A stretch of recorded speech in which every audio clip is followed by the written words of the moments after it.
Charles Manson, the infamous ringleader of the Manson family and cult of personality that is best known for ordering his followers to delete certain famous people from the face of this earth. I believe in the 60s or 70s, perhaps. I'm getting the dates wrong. Anyway, today we're going to be doing a nice little spiritual analysis. First, going into Manson's mind, psychology, and we're going into the astrology to understand the karmic energy, the spiritual evolution he was meant to go through in his incarnation, and the alchemy, the transformational process I would recommend to him if he were my client. So first, with the psychology, starting it off pretty simple, pretty obvious. He was psychotic. Now, the interesting part about the psychotic nature of Charles Manson, because everyone can pretty much agree that there was delusions of grandeur, there was this egomaniacal kind of mindset of trying to ignite a race war through his actions and through the deleting of certain people. I forgot their names, but famous actress, and then an attempt on other people's lives. Also, other families or other people were taken out by the Manson family as well. But there is a theory, you can read the book O'Neill's Chaos, that hypothesizes that he was actually brainwashed by the CIA, and the same techniques that were used to brainwash him is how he was actually able to get his followers. We'll get to that at the end of the psychology portion. Tyrannical, neither here nor there. If he was even of sound mind and body, he had an authoritarian rule, tyrannical rule. He wanted to control the minds, the souls, the actions, the energies, the evolutions of his followers and the people that he allowed into his ranch, into his space. Again, how he was allowed to have a space, a ranch, how he was caught for certain illegal actions and then let go, boggles the mind. Very confusing how a man like that can get away with countless actions that should be red flags to the authorities, and yet the man was gallivanting around with a bunch of young women and perhaps some men, doing a bunch of stuff that was definitely illegal. But regardless, authoritarian, tyrannical, he had a messiah complex as well. The delusions of grandeur. He thought that he was this icon that was willing to, or meant to, by God, ignite this race war, and his actions were justified. He was just doing the will of God, of a higher power. This is why he was meant to be put on a pedestal and controlling all of these different people under him. Exactly. Hypnotic, you could even say hypnotic genius, but kind of tying in the psychotic aspect and the brainwashing aspect of his psychology. It was very clear that he was brainwashing these young women. You don't really get somebody who runs away from their family to take out famous actresses and random families without doing a level of brainwashing, a certain level of mental altering. And where did he learn this ability to bring all of these young people into his wing, into his space, and get them to do some of the most heinous actions anyone's ever done? I've already told you the theory. Like I said, read the book Chaos by O'Neill. Forgot his first name. Kind of goes deep into it. It's very fascinating. But there was something about him. He wasn't he was 5'2". So this is a small guy. He's not like a dominant presence that's able to really influence people through his physicality or through his aura. He was this little guy who had the ability to magnetize himself, polarize himself in a certain way, and shift the consciousness of his followers to do things that they would have not otherwise done. To go a little bit deeper though, we go into the astrology, always looking at the South Node, North Node, Rahu Ketu axis, because that is the evolution of his consciousness, of all of our consciousness. Ketu is where we are most spiritually evolved, our karmic comfort zone. Rahu North Node is where we need to develop the most in this incarnation. So he's starting off with Ketu in the 4th house in Leo. Leo represents our kingdom. So when you have Ketu here, you have your South Node here, that means he is very comfortable. He feels safest, to a pathological degree, safest when he is the king of his kingdom.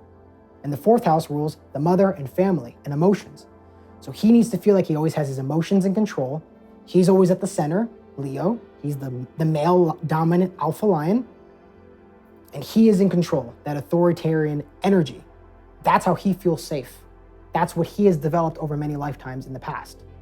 So he comes into this incarnation already having a proclivity, already having an ability to be the center of attention, to be that male lion, to be that dominant force of his family, right? And he called it the family. These are random kids and people who ran away from their families, and then he brings them into his family. Fourth house, Ketu. The interesting part where it gets real saucy is he has one of the most painful, intense conjunctions you can have in a chart, which should come as no surprise to somebody as depraved as Charles Manson. He has a north node, he has Rahu, Moon, and Saturn. Whenever you have Rahu, Ketu, south node, north node, with a malefic and another planet, you get a shaming. The moon is our most sensitive and important planet. It is opposite the house it's most comfortable in. It's most comfortable in the fourth house of the mother, of our private life, of our home life. It's in the public space, so it's gonna feel this need to be in the public space. Your consciousness is constantly working towards being in the public eye, being famous, being seen. Manson. He also has Saturn there. That means there's gonna be trauma, fears. Saturn represents our trauma, our fears. It restricts things. So when you have Rahu, also can represent our fears. In the 10th house with Saturn shaming the moon, that means you have somebody that is pathologically seeking the public space, public attention, but because of that conjunction with Saturn and Rahu, he's doing it in shameful ways because he's, lack of a better term, just filled with fear and trauma and completely twisted in his reality. So somebody with a Rahu, Saturn, Moon conjunction, if you have it, there's gonna be a lot of fear wherever it lands in your chart. It's an Aquarius, which represents our peer groups, society, merit, rewards, affluence, social connections. So he is trying to go into the public space. He's trying to be accepted by his peer groups and be one of the people, but he doesn't know how. And there's a ton of fear whenever he feels like he's not in his Leo fourth house home. And what happens when you feel uncomfortable? You do shameful things. Not all the time, but for him, it's so intense that he's just discombobulated. And because it's in the 10th house, we all know about it. There's people that have this conjunction in different houses. They do a lot less heinous stuff. And also they're a lot more low key about it. But because it's in his 10th house, which is the most visible house in the entire chart, everybody knows about his shameful actions. Everybody knows about his insanity and his psychopathy. It also means that when he was a young child, like we're talking like 1, 2, 3, he had a severe separation trauma with the mother. There was something that happened very traumatic within the first few years of life because that's what the moon represents. And the mommy issues are off the charts. Let's put it this way. He has the most intense mommy issues you probably could have. And if you know anything about Vedic astrology, if you even look at his Navamsha, his moon is in Scorpio, it's debilitated. So this man has some severe inner demons. Scorpio represents our inner demons, our darkness, also our insecurities, fears. This man, to his core, to his deepest essence of his being, is full of fear, full of trauma, insecure, and completely distorted because there's just so much pain and suffering going on in his consciousness, in his subjective experience. So with all that said,